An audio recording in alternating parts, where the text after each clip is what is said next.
Hello my dear students. So most confusing questions में आज का क्वेश्चन लिया है मैंने बायोटेक्नोलॉजी से, और बहुत ही कॉमनली ये क्वेश्चन नीट में पूछा जाता है, which of the following is true for golden rice. Golden rice से रिलेटेड क्वेश्चंस फ्रिक्वेंटली पीवाईक्यू में आपको मिल जाएंगे। And you all know I think कि गोल्डन राइस जो है वो विटामिन ए एनरिच्ड राइस है। हालांकि कई कंट्रीज में इसको बैन भी कर दिया गया है, बट येस वी नो कि गोल्डन राइस में विटामिन ए जो अमाउंट है, क्वांटिटी है, वो नॉर्मली ज़्यादा होती है। ठीक है, बट अब क्वेश्चन क्या है यहाँ पर, क्यों मैंने इस क्वेश्चन को चूज किया, क्योंकि इस क्वेश्चन में दो ऑप्शंस ऐसे लगे मुझे जिसको पढ़ के आप लोग कंफ्यूज हो सकते हैं। फर्स्ट और सेकंड तो सीधा सीधा एलिमिनेट कर देंगे आप, क्योंकि फर्स्ट में बोला it is a pest resistant with a gene from BT. No, ये तो बीटी क्रॉप्स में होता है। ठीक है, किसी बच्चे को ये गलत फहमी तो नहीं है ना, golden rice is a BT crop, ऐसा बिल्कुल भी नहीं है। गोल्डन राइस को न्यूट्रिशनल सप्लीमेंट के लिए ग्रो करवाया गया, मतलब बनाया गया, ना कि पेस्टिसाइड की तरह। ठीक है, देन सेकेंड है it is drought tolerant developed using agrobacterium vector. बिल्कुल नहीं, ड्रॉट टॉलरेंस का भी इससे कोई रिलेशन नहीं है। अब थर्ड और फोर्थ ऑप्शन देखिए। थर्ड ऑप्शन है इट हैज येलो ग्रेन्स। बिल्कुल, हल्का सा जो गोल्डन राइस है उसका नाम इसीलिए गोल्डन पड़ा क्योंकि उसके येलोइश ग्रेन्स होते हैं, because of a gene introduced from a primitive variety of rice. इसमें ऐसा कहा गया है कि उसका जो येलो कलर के जो ग्रेन्स हैं वो तो हैं ही, प्लस इसका जो मॉडिफिकेशन किया गया वो किसी प्रिमिटिव वैरायटी ऑफ राइस से कोई जीन निकालकर इसमें डाला गया है। ठीक है, और दूसरा जो क्वेश्चन, जो लास्ट ऑप्शन है वो ये है it is vitamin A enriched rice. यहाँ तक तो बिल्कुल ठीक है, with a gene from daffodil. यहाँ पर मुझे लगता है कि कुछ बच्चों को कंफ्यूजन हो सकता है, क्योंकि डैफोडिल का नाम कहीं भी एनसीईआरटी में नहीं है। But you have to remember, आपको ये पता होना चाहिए कि अगर हम गोल्डन राइस की बात कर रहे हैं ना, तो गोल्डन राइस में क्यों golden rice vitamin A enrich होता है बच्चों, ध्यान रखना, क्योंकि जो गोल्डन राइस है वो एक्चुअली उसमें डायरेक्टली विटामिन ए नहीं होता, उसमें बीटा कैरोटीन होता है। मतलब जब गोल्डन राइस को बनाया गया जेनेटिक इंजीनियरिंग से, तो जो प्लांट चूज किया गया वो था डैफोडिल, और डैफोडिल से एक जीन अलग किया गया जो बीटा कैरोटीन एनकोडिंग जीन है। Beta carotene producing gene daffodil plant में प्रेजेंट है, उसको डैफोडिल प्लांट से निकाला गया और उसको राइस के सीड्स में, एम्ब्रियो में डाला गया। तो क्या हुआ, यहाँ पर भी बीटा कैरोटीन बनेगा। And you must know beta carotene is a derivative of vitamin A. तो देखा जाए तो जो हम गोल्डन राइस की बात कर रहे हैं वो no doubt vitamin A enrich rice है, बट वो actually beta carotene enrich rice अगर ऑप्शन होता तो वो भी आप चूज कर सकते थे।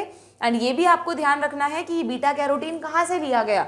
नॉर्मली हम पढ़ते हैं कि विटामिन ए वगैरह कैरेट्स वगैरह में काफ़ी ज़्यादा होता है, हो सकता है आपको कंफ्यूज करने के लिए ये एक ऑप्शन कैरेट भी दे सकते थे, बट नहीं, इस जीन को आइसोलेट किया गया डैफोडिल नाम के प्लांट से। ठीक है, तो इसलिए यहाँ पर ये ऑप्शन करेक्ट होगा। ये वैसे भी गलत था, बट अगर कंफ्यूजन होता हमें येलो और इसमें, तो now you know the fact. ठीक है, और इसके साथ एक छोटी सी चीज़ और रिवाइज कर लो। एनसीईआरटी में जो ट्रांसजेनिक क्रॉप्स हैं दो तो आपको दे रखी हैं, बीटी क्रॉप्स दे रखे हैं, गोल्डन राइस दे रखे हैं। गोल्डन राइस भी डिटेल में नहीं है, सिर्फ नाम है, तो मैंने आपको बता दिया।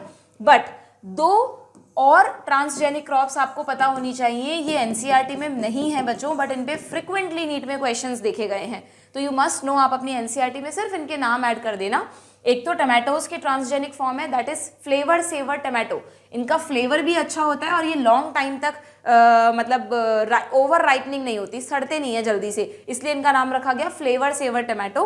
और ऐसा क्यों होता है, यू नो, जस्ट आपको नॉलेज के लिए बता देती हूँ कि नॉर्मली अगर हम टमाटोज की बात करें तो उनमें एक जीन होता है जो पॉलीगैलेक्टोरोनिडेज नाम का एंजाइम बनाता है।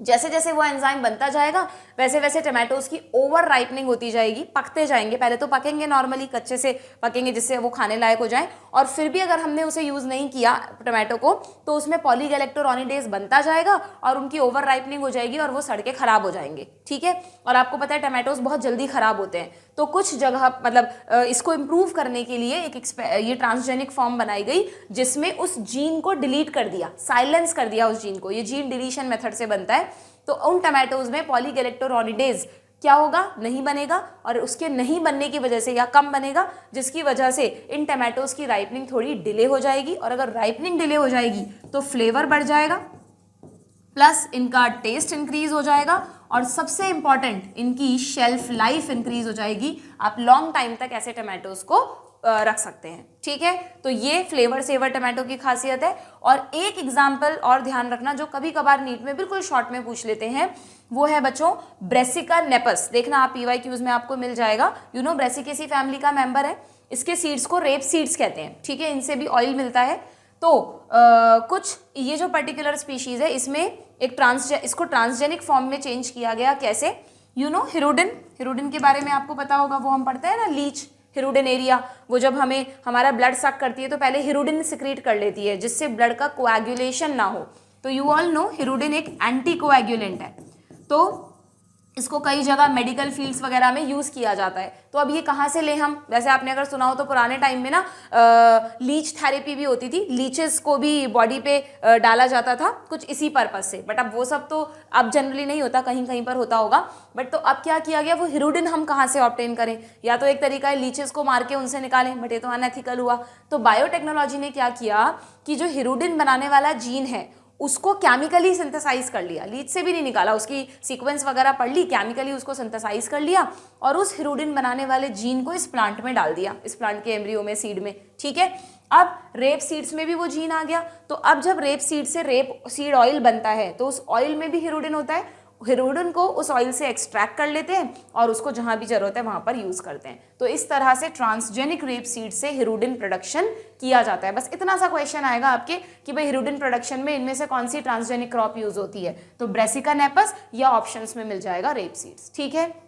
ये 4 ट्रांसजेनिक क्रॉप जरूर से याद रखिएगा, नीट के लिए बहुत इंपॉर्टेंट है, और ये मैंने आपको क्वेश्चन का सही आंसर बता दिया है, ठीक है, ओके।